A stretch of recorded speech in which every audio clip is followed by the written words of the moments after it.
भारत से प्रार्थना करेंगे, बच्चे तो 4 पैदा करो पर एक स्वयंसेवक संघ के लिए दो।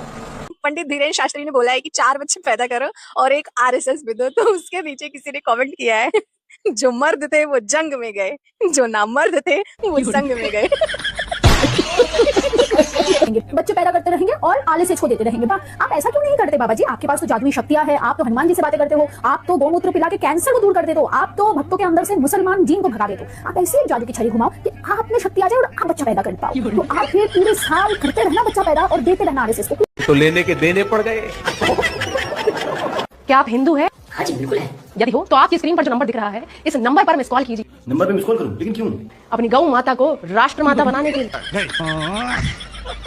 दोस्तों, इस वीडियो के अंदर मैं आज कई सारी वायरल वीडियो के बारे में आपसे बात करने वाला हूं और आज आपको बताऊंगा अब तक की सबसे ज्यादा वायरल वीडियो जो कि सोशल मीडिया पर आग लगा रखी है। और वो कौन सी वीडियो है जिसकी चर्चा सोशल मीडिया पर की जा रही है, वो सारी वीडियो आज की इस वीडियो के अंदर बेहद मजेदार अंदाज तरीके से आपको दिखाने वाला हूं, जिसको देखकर आपको बेहद खुशी होगी और आपका हंसते हंसते पेट दुख जाएगा। शुरू का ये वीडियो देखकर आप लोग समझ चुके होंगे आज का मेरा ये वीडियो कैसा होगा और किस पे होने वाला है, और यही वीडियो मैं आप लोगों को आगे पूरा दिखाने वाला हूं। इसलिए इस वीडियो को अभी बीच में छोड़कर मत जाना और इस वीडियो के बारे में आप लोगों की जो भी राय हो वो मुझे कमेंट करके जरूर बताइएगा। दोस्तों, मैं बात करने वाला हूं आज बंगाल चुनाव को लेकर। मैं बात करने वाला हूं आज जिस तरह से राघव चड्ढा ने आम आदमी पार्टी यानी केजरीवाल को धोखा दिया है उसके बारे में। मैं बात करने वाला हूं जो कि सोशल मीडिया पर सबसे ज्यादा वीडियो वायरल हो रही है उन अनभक्तों के बारे में जिनका ये काम है सिर्फ नफरत फैलाना। और आज मैं बात करने वाला हूं किस तरह से मोदी जी का मजाक बनाया जा रहा है सोशल मीडिया के ऊपर और किस तरह से उनको ट्रोल किया जा रहा है बंगाल के अंदर जिस तरह से चुनाव चल रहा है उसको लेकर। सारा कुछ आज की इस वीडियो में मैं पूरे डिटेल के साथ आपको बताने वाला हूं और आज की जितनी भी सारी वायरल वीडियो मैं आपको दिखाऊंगा वो देखकर आपको, मुझे पूरी उम्मीद है, आपको बेहद मजा आएगा।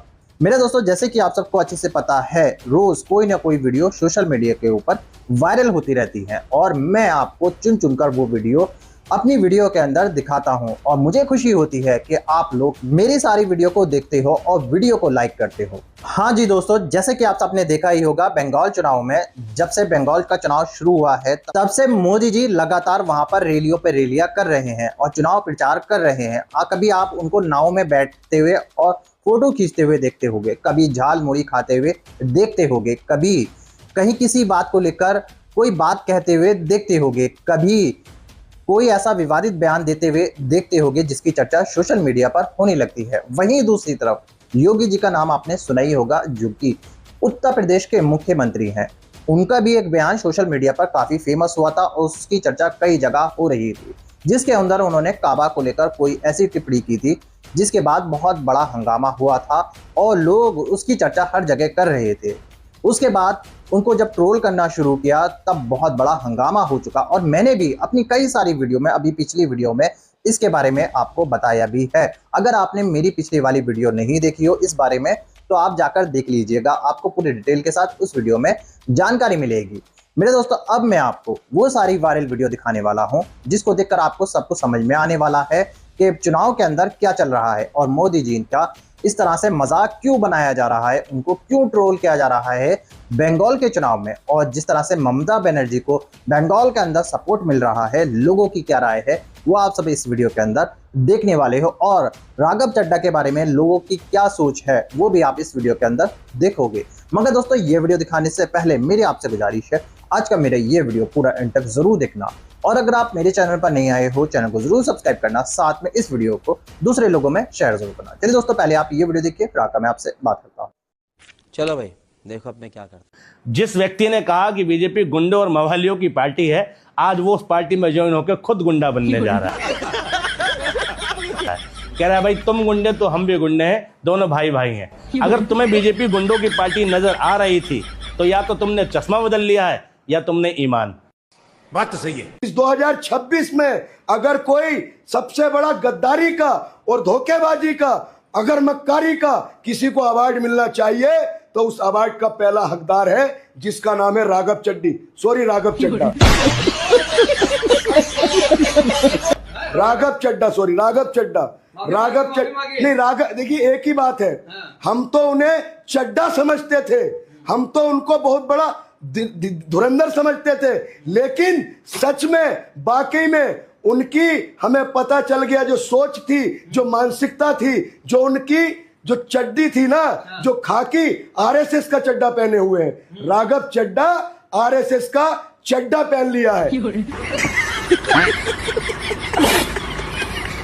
अब ये कह रहे हैं कि पत्नी को मोदी जी बहुत पसंद थे, इसलिए मैंने बीजेपी ज्वाइन किया।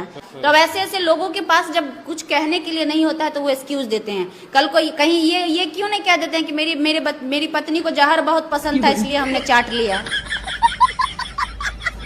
कह दे ये भी भाई, अगर आपकी पत्नी के पसंद आपके लिए मायने रखते हैं तो आप ये भी कर सकते हैं कि पत्नी को जहर पसंद था इसलिए हमने खा लिया। ऐसा करेंगे आप क्या? नहीं।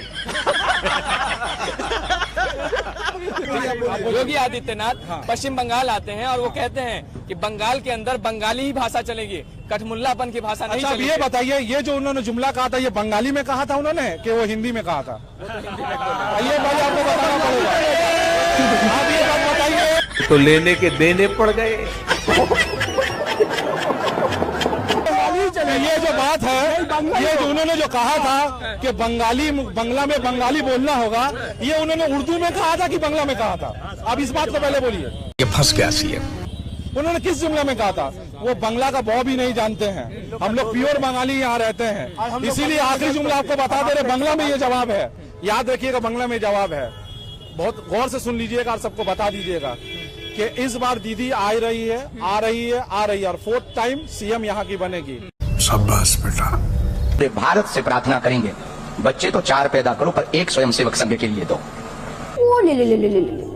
अब हिंदुस्तान की औरतों का यही काम रह गया है कि बागेश्वर बाबा ने बोला है 4 बच्चे पैदा करो। मतलब औरतें तो बच्चे पैदा करने की मशीन है। हाँ, वो बस यही करते रहेंगे, बच्चे पैदा करते रहेंगे और आरएसएस को देते रहेंगे। आप ऐसा क्यों नहीं करते बाबा जी? आपके पास तो जादुई शक्तियां है, आप तो हनुमान जी से बातें करते हो, आप तो गौमूत्र पिला के कैंसर को दूर कर देते हो, आप तो भक्तों के अंदर से मुसलमान जीन को भगा देते हो। आप ऐसी एक जादू की छड़ी घुमाओ कि आप में शक्ति आ जाए और आप बच्चा पैदा कर पाओ। तो आप फिर पूरे साल करते रहना बच्चा पैदा और देते रहना आरएसएस को। कोई कुछ नहीं बोलेगा, आपका पेट, आपका बच्चा, अब आप कहीं से भी निकालो और आरएसएस को दान करते रहो।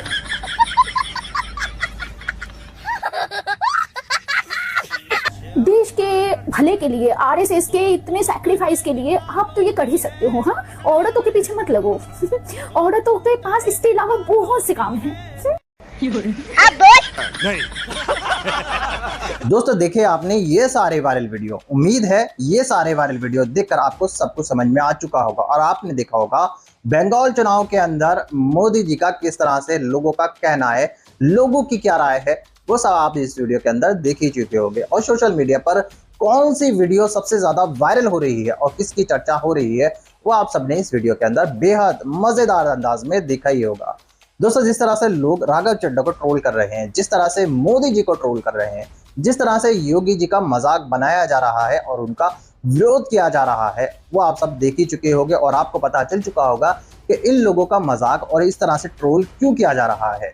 दोस्तों बहुत आसान हो गया है कि एक कम्युनिटी को बदनाम कर कर, एक धर्म के खिलाफ इस तरह से बात कर कर अपनी राजनीति रोटियां सेकें, अपने राजनीति कैरियर को फायदा पहुंचाएं और लोगों का वोट पाएं। लोगों के अंदर एक धर्म के प्रति इतनी ज्यादा नफरत भर दो कि लोग उस धर्म से नफरत करने लगे और उनके बीच में फूट पड़ जाए।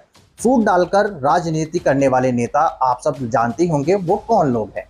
अब मैं आपको इसी वीडियो का दूसरा पार्ट दिखाने वाला हूं, जिसको देखकर आपको दूध का दूध पानी का पानी पता चलेगा। चलिए दोस्तों पहले आप इस वीडियो का दूसरा पार्ट देख लीजिए, फिर आकर मैं आपसे बात करता हूं।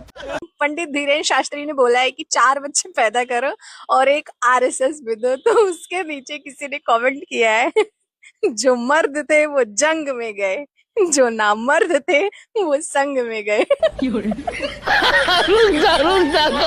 और कितनी दोगले हैं ये लोग। जो इस संघ का मेन होता है वो खुद शादी नहीं करेगा, खुद बच्चे नहीं करेगा, लेकिन दूसरों को ज्ञान देगा कि बच्चे पैदा करो। अरे बाप रे, ये तो धोती खोल रहा है। तो ऐसा नियम ही क्यों बनाया है? पहले खुद का नियम बदलो, उसके बाद दूसरों को ज्ञान दो। और इतनी जरूरत क्या पड़ रही है आरएसएस में भेजने की? इंडियन आर्मी कम है, वहां भेजना है ना। वहां इनकी औकात नहीं है कि उनको सैलरी दे, उनको सैलरी देने की पैसे नहीं है, इसलिए उन्होंने अग्निवीर योजना लेके आई और यहाँ ज्ञान दे रहे हैं कि बच्चे पैदा करो। और ऐसा कौन सा काम कर दिया धीरेन्द्र शास्त्री ने जो इसको विदेशों से फंडिंग लेने के लिए सरकार ने बोल दिया है? कहाँ से फंडिंग आ रही है बाबा जी? क्या इसलिए तो नहीं कि बीजेपी के स्टार प्रचारक हैं पंडित धीरेन्द्र शास्त्री जी, इसलिए इनको विदेशों से पैसा दिया जा सकता है और ये ले सकते हैं, बाकी कोई नहीं ले सकता? एक बेरोजगार आदमी अपनी जिंदगी से तंग आकर बाबा बनता है और उसी बाबा के पास पढ़े लिखे शिक्षित लोग, जज की पद पर बैठे लोग अपने ज्ञान लेने आते हैं और डिग्री दिखाने आते हैं कि बताइए बाबा जी मेरा भविष्य क्या होगा। और कितने प्रूफ चाहिए तुमको कि हम विश्व गुरु बन गए हैं? बताओ यार। तो आप हिंदू है? हाँ जी बिल्कुल है। यदि हो तो आपकी स्क्रीन पर जो नंबर दिख रहा है इस नंबर पर मिस कॉल कीजिए। नंबर पे मिस कॉल करूं? लेकिन क्यों? अपनी गौ माता को राष्ट्र माता बनाने के लिए। और गौ माता को राष्ट्र माता बनाए। हम बनाए? मैं समझा नहीं। ये काम तो सरकार का है ना। हमारे और आपके गौ माता को राष्ट्रमाता घोषित करने से क्या होगा? वो तो सरकार जब नियम बनाएगी तब और उसको राष्ट्रमाता घोषित करेगी तभी तो कुछ हो पाएगा। बात तो सही है। और मुझे लगता है कि आपको और हमें मिलकर सरकार पे दबाव बनाना चाहिए कि इतने दिन से सरकार के पूर्ण बहुमत में होने के बाद भी गौहत्या क्यों हो रही है। हाँ, लेकिन आप सरकार से सवाल कैसे पूछ सकती हो? सरकार से सवाल तो आप तब पूछोगी ना जब आपको उनकी चरण चुम्बन से फुर्सत मिल जाएगी। तो लेने के देने पड़ गए। और राघव चड्ढा, एक बात कान खोलकर सुन लो, तुमको अभी के अभी साला हम अनफॉलो करेंगे। कैमरा सामने ला। तो भाई आज हम ओपन बोलते हैं, राघव चड्ढा का चड्डी फाड़ देंगे। भाई एक ही तो नेता था भाई जिस पे हम भरोसा करते थे। क्यों? क्योंकि हमारी आम जनता का वो आम मुद्दा उठाता था। अब सुना कि पार्टी बदल लिया, सुना कि बीजेपी में चला गया। भाई तुम किसी भी पार्टी में जाओ यार, बीजेपी में जाओ, कांग्रेस में जाओ, आप में जाओ, हमको घंटा फर्क नहीं पड़ता है। बस हमारा एक ही मुद्दा है, क्या तुम हमारी आम मुद्दा तुम उठाएगा कि नहीं उठाएगा, ये इंपॉर्टेंट है। क्योंकि पार्टी इंपॉर्टेंट नहीं है भाई, पार्टी आज है कल नहीं रहेगी। देश से बड़ा पार्टी नहीं हो सकती है। कौन है नरेंद्र मोदी, कौन है राहुल गांधी? हो सकता है 30-40 साल बाद दुनिया इनको नहीं याद रखेगी यार, लेकिन देश को हमेशा लोग याद रखेंगे क्योंकि हिंदुस्तान यहां पर बसता है बे। लेकिन तुमने क्या किया? मैं तुमसे राघव चड्ढा सिर्फ एक ही सवाल पूछना चाहता हूं, जिस पार्टी में तुम गए हो क्या तुम उस पार्टी में जाने के बाद आम जनता का आम मुद्दा तुम क्या उठाओगे? तुम नहीं। दोस्तों देखिए आपने ये सारे वायरल वीडियो, आपको पता चल चुका होगा कि अब कौन सा वायरल वीडियो सोशल मीडिया पर हुआ है और किसकी चर्चा सबसे ज्यादा हो रखी है। और आपने देखा होगा किस तरह से मोदी जी को ट्रोल किया जा रहा है। दोस्तों आप मुझे ये बताओ कि मोदी जी को जिस तरह से लोगों का ट्रोल करना है, जिस तरह से उनका मजाक उड़ाया जा रहा है, ये सही है या गलत? लेकिन मोदी जी जिस तरह से बंगाल के अंदर राजनीति कर रहे हैं, जिस तरह से मोदी जी वहां पर एक कम्युनिटी को लेकर अपने चुनाव प्रचार में इस्तेमाल कर रहे हैं, उसके बारे में आप लोगों की क्या सोच है वो आप मुझे जरूर बताइएगा। मेरे दोस्तों जिस तरह से योगी जी वहां काबा को लेकर कुछ बयान देते हैं, काबा को लेकर मुसलमानों के प्रति कुछ बात कहते हैं, उसके बारे में आप लोग क्या सोचते हो वो भी आप मुझे कमेंट करके जरूर बताइएगा। क्योंकि दोस्तों आप लोगों की राय बेहद जरूरी है, क्योंकि आजकल बहुत आसान हो चुका है कुछ नेताओं के द्वारा कि एक धर्म के खिलाफ बोलें। क्योंकि दोस्तों एक धर्म के खिलाफ जब ये नेता बोलते हैं तो एक कम्युनिटी के मन यानी दूसरी कम्युनिटी के लोग खुश होकर इनको वोट करते हैं। बहुत सारे लोग तो ऐसे हैं जो इन बातों से खुश होकर ऐसी पार्टियों को वोट करते हैं और उनको फायदा पहुंचाते हैं। तो इसी वजह से ये लोग इस तरह की फूट डालने वाली राजनीति करते हैं। और आपने देखा होगा कि बंगाल के अंदर कुछ नेता इस तरह से हिंदू मुसलमान की राजनीति कर रहे हैं, इस तरह से ममता बनर्जी को बदनाम करने की कोशिश कर रहे हैं। वहां की जनता ने साफ तौर पर कह दिया है कि यहाँ भी जितने भी मुसलमान हैं, जितने भी हम हिंदू सिख ईसाई जितने भी लोग रहते हैं, सब मिलजुल कर रहते हैं। किसी का ये नहीं है कि आपस में कोई बैर हो। इस तरह की वीडियो सोशल मीडिया पर बहुत ज्यादा वायरल हो रही हैं और बंगाल की जनता ने साफ तौर पर बीजेपी पार्टी को बता दिया है कि तुम कितनी भी यहाँ पर कोशिश कर लो, कितनी भी फूट डालने की कोशिश कर लो, कितनी भी हमें लड़वाने की कोशिश कर लो, हम नहीं लड़ेंगे, हम नहीं बटेंगे। हमें जहां वोट करना है हम वहीं वोट करेंगे, क्योंकि यहाँ पर बहुत सुख शांति है। हम लड़ना नहीं चाहते। और जिस तरह से यहाँ पर हिंदू मुसलमान की राजनीति बाहर के लोग आके कर रहे हैं, उसको कतई बर्दाश्त नहीं करेंगे। ऐसे लोगों का कहना है, यानी बंगाल के लोगों का इस बात का कहना है। दोस्तों आप लोगों की क्या राय है बंगाल के चुनाव को लेकर? जिस तरह से वहां पर इस तरह के बयान दिए जा रहे हैं, जिस तरह से वहां पर बड़ी बड़ी रैलियां निकाली जा रही हैं, जिसके अंदर वहां पर भड़काऊ भाषण दिए जा रहे हैं, उसके बारे में आप लोगों की क्या राय है वो सब आप मुझे कमेंट कर जरूर बताइएगा। आप मुझे ये बताइएगा मोदी जी को और जिस तरह से मोदी जी का मजाक बनाया जा रहा है, जिस तरह से उनको ट्रोल किया जा रहा है, उसके बारे में आप लोगों की क्या राय है वो भी आप मुझे कमेंट करके जरूर बताइएगा। और आप मुझे बताइएगा योगी जी के उस बयान को लेकर आपकी क्या राय है, जिसके अंदर उन्होंने काबा को लेकर कोई एक ऐसी बात कही थी जिसको सुनकर सब चौंक गए थे और बेहद ज्यादा विरोध किया जा रहा था उनकी इस बयान को लेकर। मेरे दोस्तों, इसके बारे में भी आप लोगों की जो भी राय हो वो मुझे कमेंट करके जरूर बताइएगा। आपकी राय मेरे लिए बहुत जरूरी है क्योंकि मैं आप सबके कमेंट पढ़ता हूं। दोस्तों, आज की वीडियो में बस इतना ही। मैं फिर मिलूंगा ऐसी ही दूसरी वीडियो के साथ। तब तक के लिए सलाम, नमस्ते, जय हिंद।